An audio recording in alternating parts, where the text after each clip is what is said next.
Agora é exatamente 7h39 da manhã. Já amanheceu, como vocês podem perceber pela luminosidade.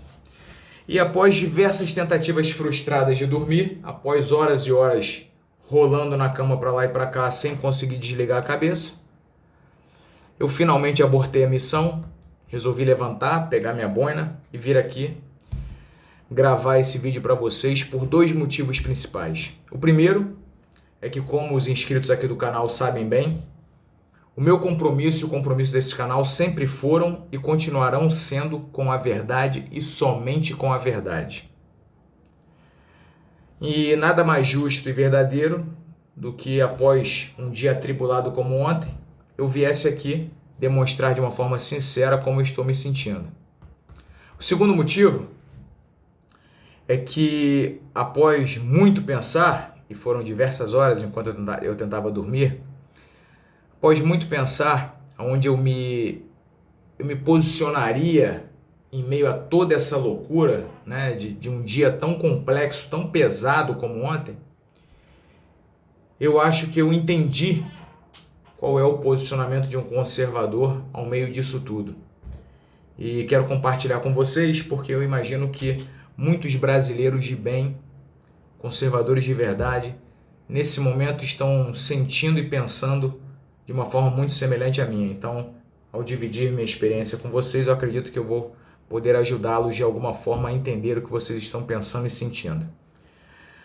Bom, nós sabemos que ontem foi um dia extremamente pesado, um dia triste para quem torce pelo bem do país, um dia completamente atípico, sui generis, ao ponto de que em um curtíssimo intervalo de tempo, coisa de algumas horas, para um grande número de pessoas, o ex-ministro Sérgio Moro foi de herói nacional a criminoso, enquanto para um outro grande número de pessoas, o presidente Jair Bolsonaro foi de salvador da pátria a traidor da nação. Então vocês imaginam a loucura ocasionada por isso tudo e a dificuldade de você ter um pensamento sóbrio em meio a toda essa loucura.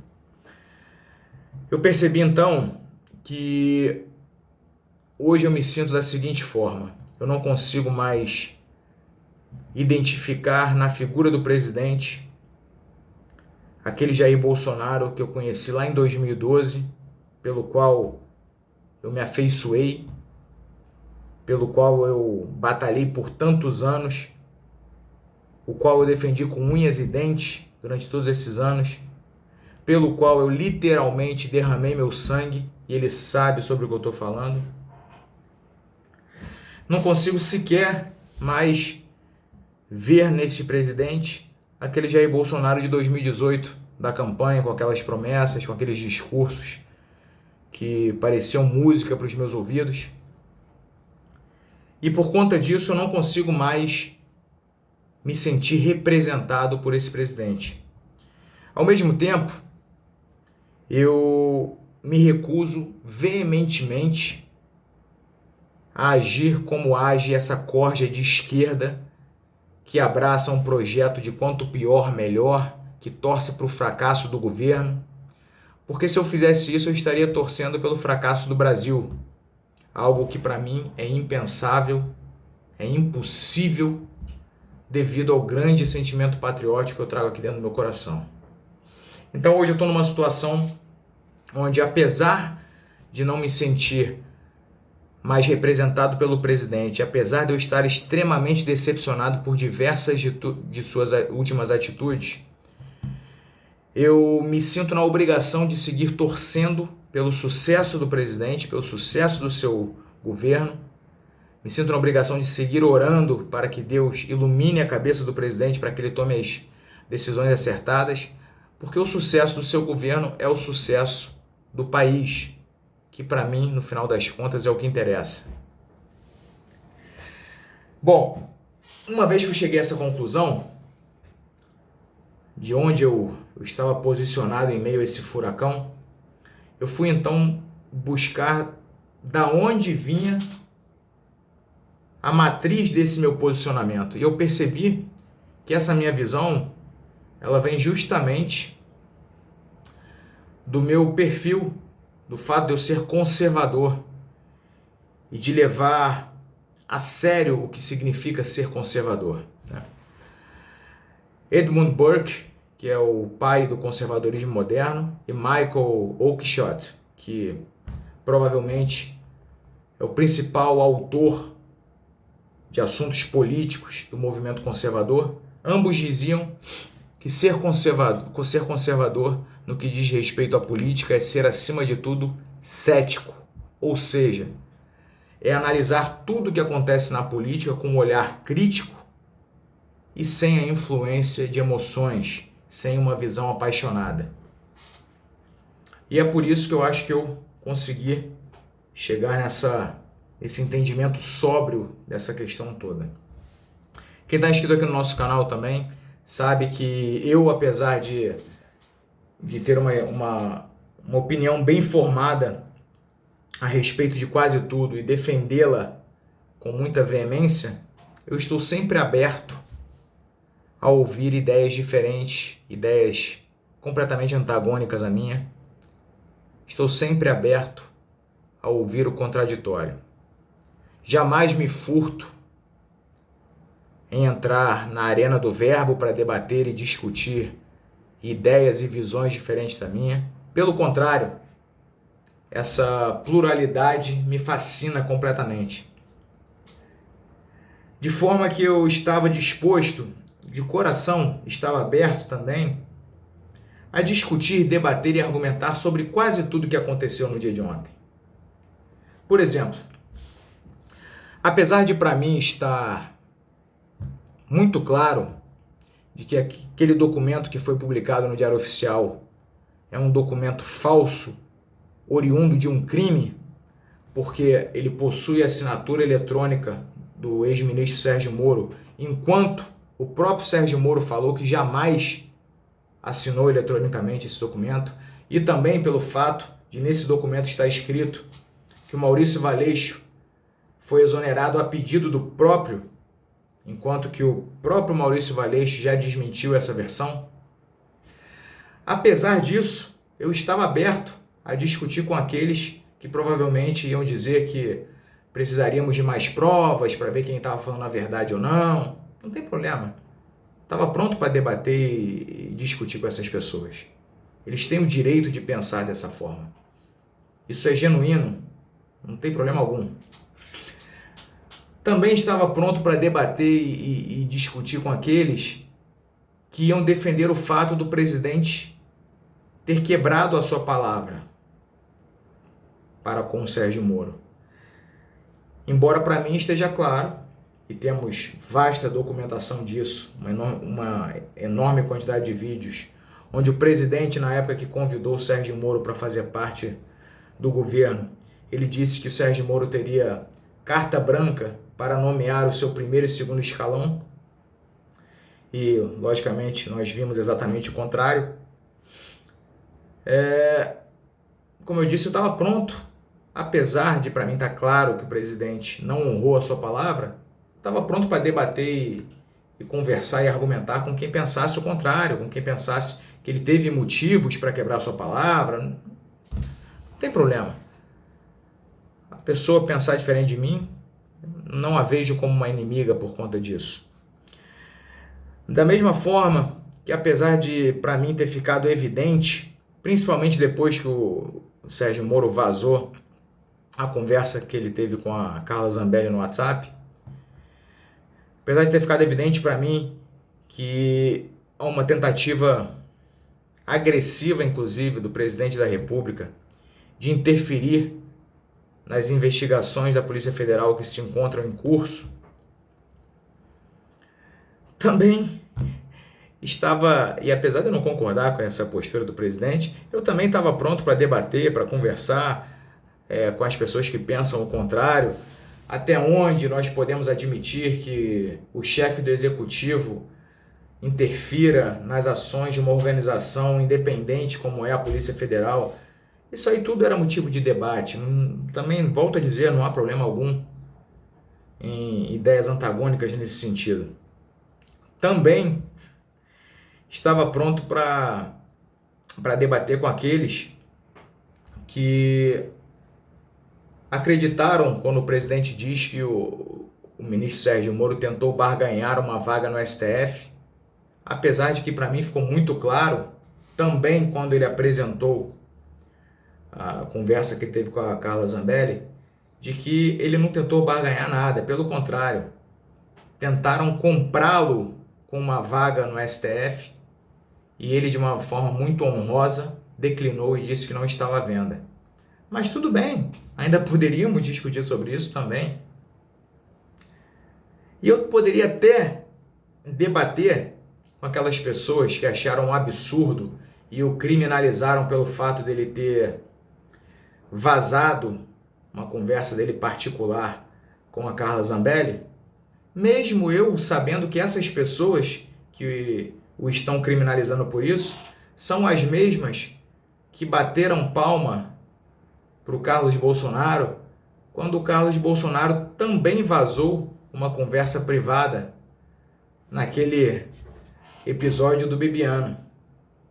Apesar de achar que isso é uma hipocrisia tamanha por parte dessas pessoas, também essa ocorrência também se dá no âmbito político. Logo, por que não discuti-la? Por que não debater entre ideias diferentes? Eu não teria problema nenhum em debater com essas pessoas. Agora, da mesma forma que um conservador precisa ter essa visão cética, desapaixonada em tudo que se relaciona ao campo político, no que se refere ao campo comportamental, a coisa muda. Aí já passa a ser característica básica e obrigatória de qualquer conservador de verdade primar pela honra, pelos princípios nobres, né? Pela verdade, não admitir injustiça. E aí entramos no episódio da novela de ontem, que para mim é completamente inadmissível e que não é passível de qualquer argumentação, de qualquer debate, de qualquer conversa. É simplesmente uma canalice no nível máximo. E eu estou falando sobre a campanha iniciada com o intuito de destruir a reputação e denegrir a imagem do ex-ministro Sérgio Moro. Entenda bem, você está do lado do que o Sérgio Moro disse ou estar do lado do que o presidente Bolsonaro disse, não tem problema nenhum, isso é um direito seu. Você achar que o Sérgio Moro errou em absolutamente tudo no que se refere ao dia de ontem, não tem problema. É um direito seu. Agora, você esquecer tudo que o Sérgio Moro fez por nós e ignorar que todo o avanço que tivemos no campo político nos últimos anos e que inclusive o fato de termos hoje sentado na cadeira da presidência o Jair Bolsonaro se deve inicialmente ao Sérgio Moro, aí já é sinal de que você sofre de uma patologia chamada amnésia moral, que é uma patologia clássica de quem é mau caráter, pilantra, canalha, safado, que por conta de um possível erro, ou às vezes nem isso, resolve deletar da sua cabeça todo o bem que essa pessoa já fez e emplaca de uma forma desonesta em uma campanha difamatória. Então, se você gosta ou não gosta do Moro, se você acha que ele está certo ou não, direito seu. Agora, denegri-lo, difamá-lo é inadmissível, principalmente para quem se diz conservador. Fazendo uma breve retrospectiva aqui sobre quem é Sérgio Moro,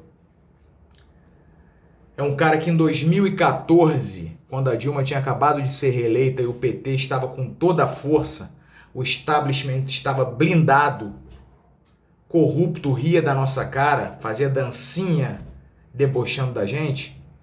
É um cara que ele teve uma escolha na hora que chegou um papel na mão dele e ele viu o tamanho da encrenca que era e que se ele aceitasse tocar aquilo para frente, seria um caminho sem volta que colocaria ele e a sua família em risco para sempre. Tudo que ele precisava fazer era fazer tudo que os juízes antecessores dele fizeram. Olhar aquilo, fazer uma vista grossa, passar de lado e pegar um outro processo para analisar. Só que Sérgio Moro não fez isso. Sérgio Moro foi homem o suficiente e teve a coragem que, se você juntar todos esses que estão encampando essa campanha difamatória de hashtag Moro traidor, não tem, se juntar a coragem desses todos, não chega a metade da coragem de Sérgio Moro, e ele resolveu emplacar a luta contra a corrupção. Daí surgiu a Operação Lava Jato. A Operação Lava Jato foi responsável por deixar explícito para a população que quem nos comandava não era um partido, era uma quadrilha, era uma organização criminosa. A Operação Lava Jato destruiu o PT. A Operação Lava Jato derrubou a Dilma Rousseff. A Operação Lava Jato colocou uma quantidade de corruptos na cadeia que nem nos nossos melhores sonhos nós pensaríamos em colocar. A Operação Lava Jato resgatou em todos nós o orgulho de ser brasileiro. A Operação Lava Jato tornou possível a até então insonhada candidatura do deputado federal Jair Bolsonaro. Tudo isso graças ao Sérgio Moro. Então, qualquer pessoa que inicie, que participe, que se cale frente a uma campanha difamatória contra esse cidadão que é um herói nacional, que é o responsável pelo resgate do patriotismo brasileiro, é um pilantra, é um covarde, é um sem vergonha, é um canalha. Assim como são os deputados da base do governo, que se hoje estão lá, se foram eleitos com discurso de direita, devem também à Operação Lava Jato, logo devem ao Sérgio Moro e deveriam ser gratos a ele por terem seus mandatos hoje. Também são canalhas esses deputados, como o senhor Felipe Barros, senhora Carla Zambelli, senhor Jordi, senhor Daniel Silveira e tantos outros, que nas últimas horas só o que sabem fazer é repostar postagens de vagabundos atacando o ex-ministro Sérgio Moro. Curtindo postagem de pessoas difamando o ministro Sérgio Moro e a sua família. Que é o que esses canalhas travestidos de deputados federais estão fazendo. Todos eles sofrem de amnésia moral. Eu me sinto envergonhado de ter como parlamentar do meu país pessoas de tão baixo nível, de tão mau caráter e que sofrem desse tipo de patologia, essa amnésia moral. É lamentável. Felipe Barros chegou a publicar um post do Roberto Jefferson, criminoso, condenado, que estava em prisão domiciliar. Mas é prisão. Tudo isso para atacar e ferir a honra de um homem que nada mais fez a não ser lutar contra a corrupção, ainda que isso colocasse em risco eterno ele e sua família, porque esse cara não tem mais vida. Aonde ele for, ele vai ser perseguido. Por ter tido a coragem que vocês, guerreiros de teclado, jamais terão. A dignidade que vocês, patrulhazinha de internet, jamais terão. Me despeço nesse vídeo de uma forma envergonhada pelo que meus compatriotas estão fazendo com o ex-ministro Sérgio Moro.